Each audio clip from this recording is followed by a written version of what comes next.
बिस्मिल्लाहिर्रहमानिर्रहीम। अस्सलाम वालेकुम नाजरीन। मारूफ एस्ट्रोलॉजर डॉक्टर मोहम्मद अली साहब हमारे साथ मौजूद हैं, किसी तारफ के मोहताज नहीं है।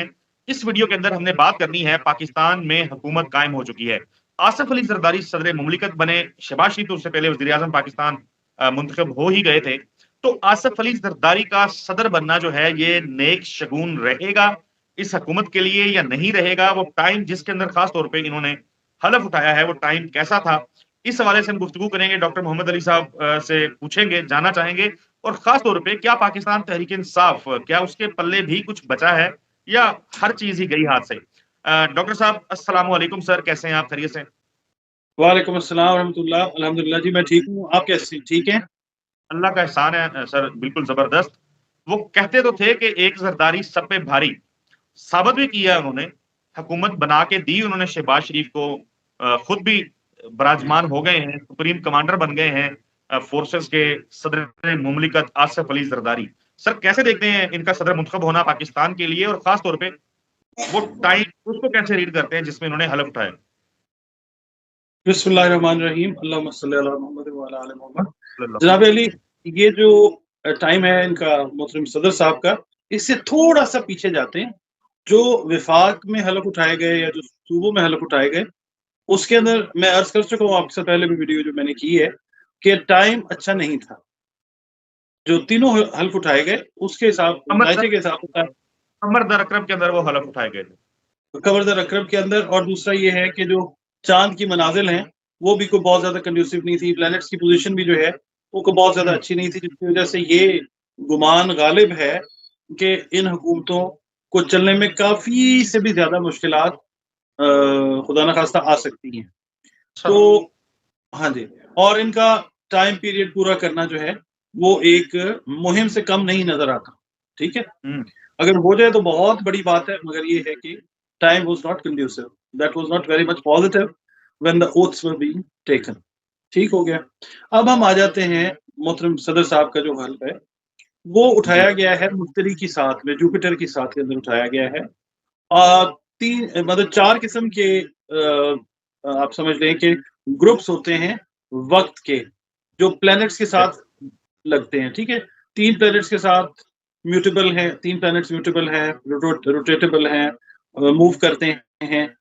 तो जो मूव करने वाले प्लैनेट्स होते हैं उनके अंदर अगर अगर हल उठाया जाए तो वो ठीक नहीं होता, या शादी ब्याह का कोई काम किया जाए या कोई बिजनेस एग्रीमेंट किया जाए, वो ठीक नहीं होता। ठीक है, और ये जो राइट। हल उठाया गया ये फिक्स्ड फिक्स्ड लगन के अंदर उठाया गया, यानी ये फिक्स्ड टाइम था।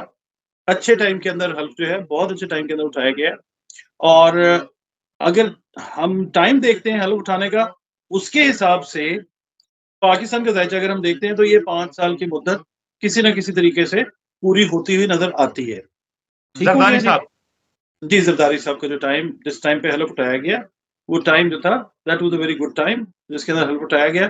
उसके हिसाब से अगर देखते हैं, यानी फिक्स्ड अगर लगन हम देखते हैं उसके हिसाब से तो ठीक है टाइम। ठीक है, हलफ बिल्कुल। जो है वो जाता है पूरा, मतलब टाइम पूरा होता है। मगर जब हम देखते हैं मोहतरम जरदारी साहब का जाती जायचा, तो उसके अंदर जो चीजें हैं वो सेहत से रिलेटेड जो मामला हैं वो को बहुत ज्यादा पॉजिटिव नजर नहीं आते। 10 से ओके। 11 महीने हलफ उठाने के टाइम से लेके अगले 10-11 माह जो हैं वो सेहत के हिसाब से और दीगर जो प्रेशर्स आते हैं उसके हिसाब से जो टाइम है वो ठीक उनके दायचे में नहीं आता। ठीक है, अगर हम पाकिस्तान के दायचे में देखते हैं सदर पाकिस्तान के हलफ को, तो वो तो टाइम अपना सही जाता है। अब ठीक वही है। टाइम है जरदारी साहब का भी दायचे में, जाहिर है जुपिटर के टाइम पे उनका भी अगर देखेंगे वो भी जुपिटर का ही टाइम था। ठीक है, मगर हम बाकी जो एस्पेक्ट्स हैं हमने उनको भी देखना है। एक इनफरादी जायचा है और एक मुल्की जायचा। इनफरादी जायचे के अंदर जिस वक्त हम देखते हैं और फिर हम उसको टैली करते हैं पाकिस्तान के जायचे से भी मैच करते हैं, तो दोनों सूरतों में हमें यही चीज नजर आती है कि जो हेड ऑफ द स्टेट है, जो supreme head of the state है, उनकी हेल्थ से रिलेटेड अल्लाह ना करे, अल्लाह ना करे, अल्लाह ना करे, कोई मामला इस तरह के हो सकते हैं कि 10 से 11 महीने जो हैं वो मुश्किलात के हैं। ठीक है, अल्लाह ना करे। अच्छा, और दूसरी बात ये है कि ये तो है जायचा। देखिए, इमरान खान साहब हैं, वो भी एक तरह से आउट ऑफ द जायचा शख्सियत है।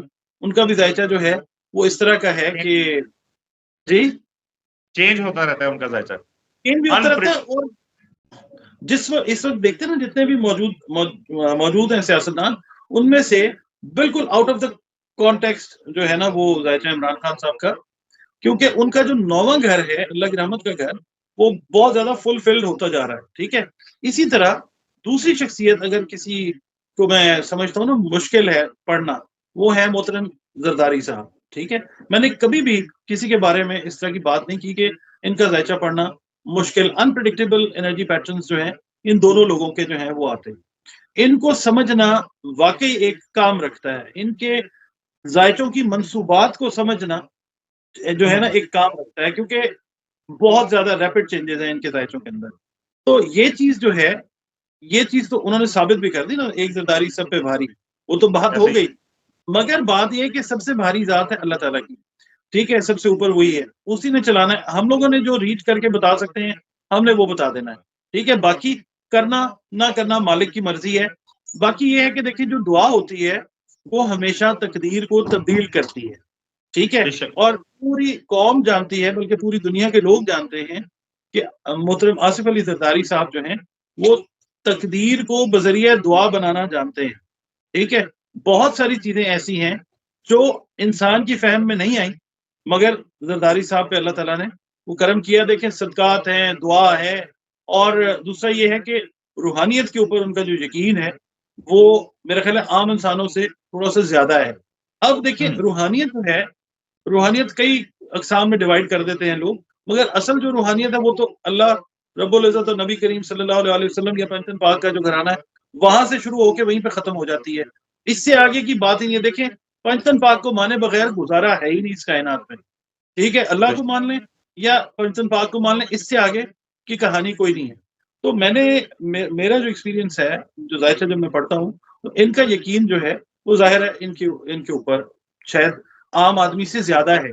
तो इसलिए देख लें, अल्लाह ताला ने दोबारा इन पे करम इसलिए उनको शायद अपने पूरे टेन्योर में या अपने कैरियर के अंदर उस तरह की मुसीबतें जो हैं या मुश्किलात जो हैं वो फेस नहीं करना पड़ती हैं। अगर मुश्किलें आती भी हैं तो वो टल जाती हैं। मेरा ख्याल है यही आप कहना चाह रहे थे।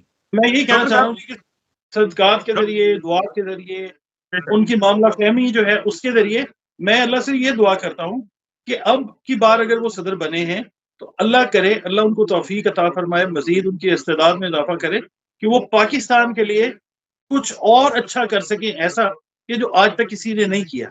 अब उनके साथ ये यकीन और उम्मीद और दुआ हम कर सकते हैं। ज़ाहिर है एक सदारत के ओहदे पे, मनसब पे वो फाइज तो हो गए हैं।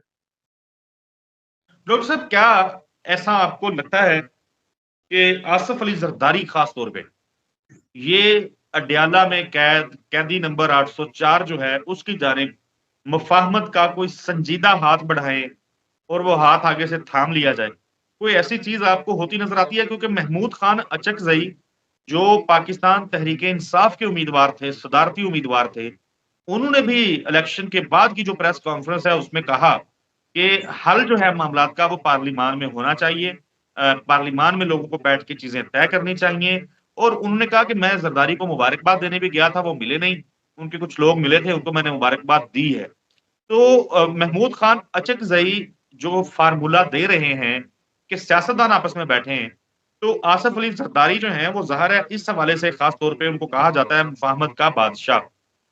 इमरान खान वैसे तो किसी की सुनने को तैयार नहीं है, लेकिन अगर कुछ संजीदा चीज उनके सामने रखी जाए तो डोंट यू थिंक के इमरान खान हो सकता है वो कहें कि ठीक है भाई, धांधली की तहकीकात करें, तो कमीशन बनाए को पार्लिमानी कमीशन, और उसके बाद फिर बैठ के बात हो सकती है। अच्छा जी, मैं अब यहाँ पे ना 3 जायचे आपके साथ डिस्कस करूँ, ठीक है? जी। साइमल्टेनियसली। पहला जायचा हम देखते हैं पीएमएलएन, ठीक है?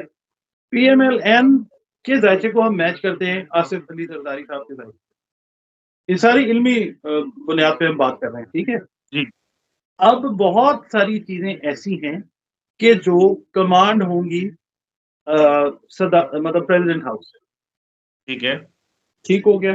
जो कमांड होंगी और वो मानी भी जाएंगी एक बार। इसका मतलब है जरदारी साहब, भारी साहब, ठीक है?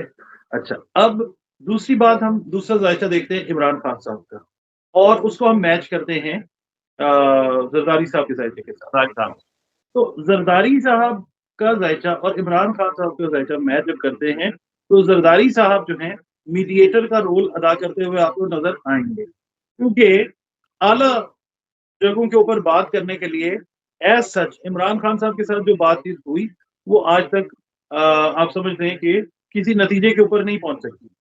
अब की दफा ये है कि मीडिएटर का रोल, क्योंकि मरकरी और मून अगर हम पढ़ते हैं मोहतरम सदर साहब का दैचे में, तो वो इस एंगल के ऊपर आता है कि किसी न किसी एंगल के ऊपर जाके वो इमरान खान साहब के मून और मरकरी के साथ मैच करता हुआ नजर आता है।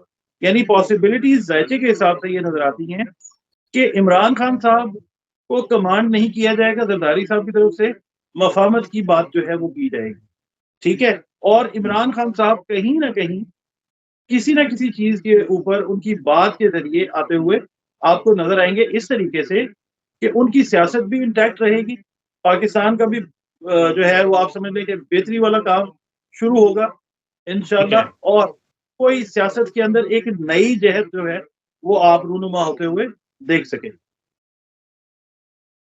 बिल्कुल ठीक है जी, दुआ तो यही है कि चीजें जो हैं वो इस तरीके से चलें कि पाकिस्तान का और पाकिस्तानियों का फायदा हो जाए। डॉक्टर साहब आखिर पे रमजान मुबारक है, क्या मैसेज देंगे लोगों को? इससे पहले चौधरी साहब एक बात आपको मैं अर्ज कर देता हूँ, जो मोहतरम आसिफ जरदारी साहिब की साहबजादी है ना, आसिफा, उनका आसिफा दैचा मैंने काफी बार उसको मैंने बनाया, आसिफा नाम है ना उनका, जी, तो जी, आसिफा उनका भुट्टो। दैचा, जी जी, उनका दैचा काफी बार मैंने रीड भी किया करता रहता हूँ। रीजन उसका ये है कि ये जायचा जो है ये बेनजीर भुट्टो प्लस जायचा है, ठीक है। ओके।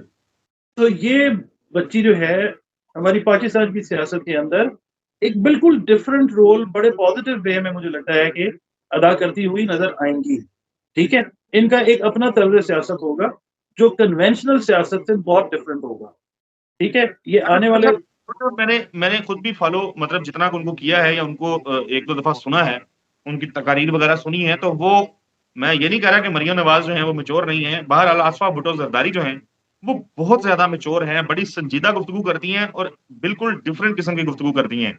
और अब दूसरी मर्तबा ऐसा होने जा रहा है पाकिस्तान में कि वो कि किसी भी सदर की अहलिया के बजाय उसकी बेटी जो है, वो खातून अव्वल के मनसब पे फ़ाइज़ होगी और आसिफा भुट्टो जो हैं, वो उनको खातून अव्वल का मनसब जो है वो मिलने जा रहा है। सो आपने ये जो बात की है ना कि बीबी प्लस जायचा, ये बड़ी इंटरेस्टिंग आपने बात की है और मैं चाहूँगा कि इनके जायचे के ऊपर हम फिर ऐसे ना करें कि वीडियो के आखिर में थोड़ी-सी बात करें इंशाल्लाह। आसिफा भुट्टो ज़रदारी साहिबा जो हैं, इनका जायचा मुकम्मल इसके ऊपर एक वीडियो करेंगे नाज़रीन के सामने अपने आने वाले दिनों के अंदर। अभी मैं इजाज़त चाहूँगा आपसे भी। डॉक्टर साहब बहुत शुक्रिया आपके कीमती वक़्त का और नाज़रीन आपका भी बहुत शुक्रिया हमें देखने के लिए, हमें सुनने के लिए। दुआओं में प्लीज़ हमें भी याद रखिएगा। अगली वीडियो में आपसे मुलाकात होती है, तब तक के लिए अल्लाह हाफ़िज़।